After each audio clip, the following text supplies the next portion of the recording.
بسم اللہ الرحمن الرحیم۔ آج جو میں آپ کے ساتھ واقعہ پیش کرنے جا رہی ہوں وہ ایک بزرگ کی توبہ کا واقعہ ہے۔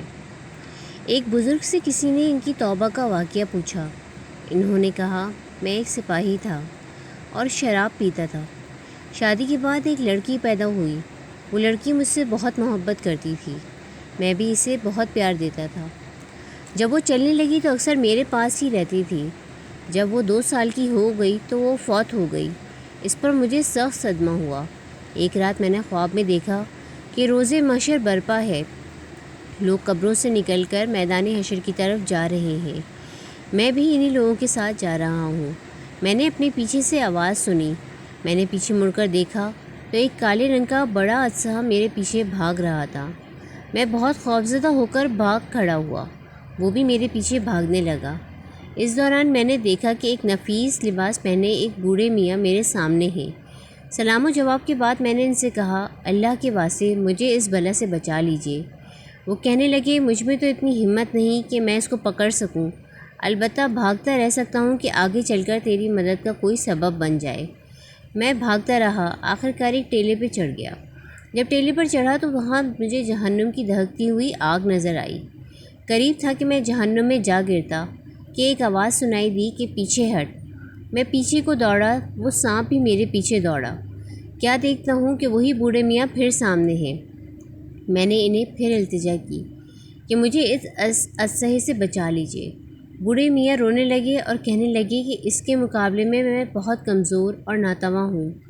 تو ایسا کر، سامنے والی دوسری پہاڑی پر چڑھ جا، وہاں پر مسلمانوں کی کچھ امانتیں ہیں، ہو سکتا ہے تیری بھی کوئی امانت وہاں موجود ہو جس کی مدد سے تو اس اژدہے سے چھٹکارا حاصل کر سکے۔ میں اس پہاڑی پر چڑھ گیا، وہ سانپ بھی میرے پیچھے پیچھے چلا آیا۔ وہاں کیا دیکھتا ہوں کہ بہت سی کھڑکیاں ہیں جن پر پردے ہیں۔ ہر کھڑکی کے دونوں دروازے سونے کے ہیں جو یاقوت اور موتیوں سے مزین ہیں۔ جب میں اوپر چڑھا تو فرشتے نے کہا، کواڑ کھول کر باہر آؤ، شاید تم میں سے کوئی امانت اس مصیبت زدہ شخص کی مدد کر سکے۔ کواڑ کھلے اور ان میں سے چمکتے چہروں والے بچے نکلے۔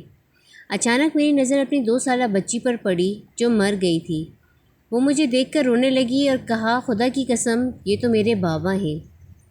پھر اس نے جیسے ہی میری طرف ہاتھ بڑھایا تو وہ سانپ پیچھے بھاگنے لگا۔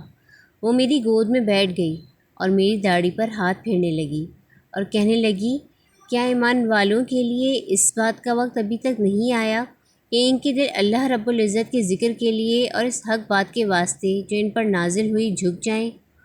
اس کی بات سن کر میں رونے لگا۔ جب میں نے اس اژدہے کے بارے میں پوچھا تو اس نے بتایا، وہ آپ کے گناہ تھے جو آپ کو جہنم میں ڈالنے پر تلے ہوئے تھے۔ پھر میں نے سفید لباس والے بزرگ کے بارے میں پوچھا تو اس نے کہا، یہ آپ کی نیکیاں تھیں جو اتنی کمزور ہو گئی تھیں کہ وہ اس سانپ کا مقابلہ نہ کر سکتی تھیں۔ میں نے پوچھا، تم اس پہاڑ پر کیا کرتی ہو؟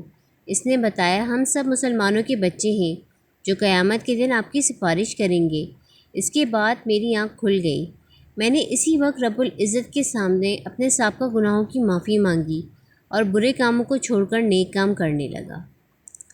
حضرت عبداللہ بن عبدالعزیز رضی اللہ تعالیٰ عنہ سے روایت ہے، آپ صلی اللہ علیہ وآلہ وسلم نے فرمایا، جس نے غیر اللہ کی قسم کھائی اس نے شرک کیا۔ اس بزرگ کی طرح یا اللہ ہمیں بھی سچی توبہ کی توفیق نصیب فرما، آمین۔